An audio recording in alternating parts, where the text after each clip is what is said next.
ഒരു ബിരിയാണി കല്യാണത്തിനൊക്കെ കൂട്ടിയിട്ട് എത്ര കാലായില്ലേ? ആ അത് പറഞ്ഞപ്പോഴാണ് എന്റെ പഠിച്ച റിയാസില്ലേ, അവൻ കഴിഞ്ഞ ആഴ്ച കല്യാണം പറയാൻ വീട്ടിൽ വന്നായിരുന്നു. നമ്മുടെ വടക്കേലത്തെ. ആടെ വടക്കേ റിയാസ്. അവൻ ഞാൻ കഴിഞ്ഞ ആഴ്ച വേണ്ടി കണ്ടതാണല്ലോ. അവൻ വീട്ടിൽ വന്നിട്ടുണ്ടാവും, പറഞ്ഞു പോയിട്ടുണ്ടാവും, അമ്മ എന്നോട് പറയാൻ വിട്ട എന്തേലും. അതായിരിക്കും. അവൻ എന്നോട് പറയാതിരിക്കാൻ പറ്റില്ല. ഞങ്ങളുടെ തമ്മിലുള്ള ബന്ധം അറിയാലോ. എന്ത് ബന്ധം? ഞങ്ങൾ ഒരേ സ്കൂളിൽ ഒരേ ക്ലാസ്സിൽ ഒരേ ബെഞ്ചിൽ പഠിച്ചവരാണ്. അത് മാത്രല്ല, ഒരു ദിവസം ഞാൻ ചോറ് കൊണ്ടെന്ന് വെച്ചാൽ ഒരു ദിവസം അവൻ ചോറ് കൊണ്ടുവരും. അങ്ങനെ കഴിഞ്ഞിരുന്ന അവൻ എങ്ങനെ എന്നെ വിളിക്കാതിരിക്കാൻ പറ്റുക? അപ്പൊ എങ്ങനെയാലും പറഞ്ഞിട്ടുണ്ടാവും. പറഞ്ഞിട്ടുണ്ടാവും. നല്ല കുറ്റക്കാരിയായിരിക്കും. അമ്മ, നമ്മുടെ റിയാസ് കല്യാണം ചോദിക്കാൻ വന്നായിരുന്നാ? റിയാസ് ഒന്നും ഇങ്ങോട്ട് വന്നില്ലല്ലോ മോനെ. ഇല്ലേ, സംഗതി അവൻ മറന്നുപോയതായിരിക്കും.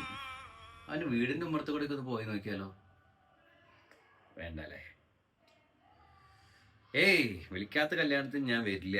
വരില്ല എന്ന് പറഞ്ഞാൽ വരില്ല. ആരെക്കൊണ്ടെങ്കിലും ഒന്ന് പറഞ്ഞു വിളിപ്പിച്ചാലോ? വേണ്ട, ചീപ്പ് പരിപാടിയോ. ഷാജിയെ, നമുക്ക് മറ്റന്നാൾ ഒരു ട്രിപ്പ് പ്ലാൻ ചെയ്താലോ? ഒന്ന് പോയിക്കാനേ.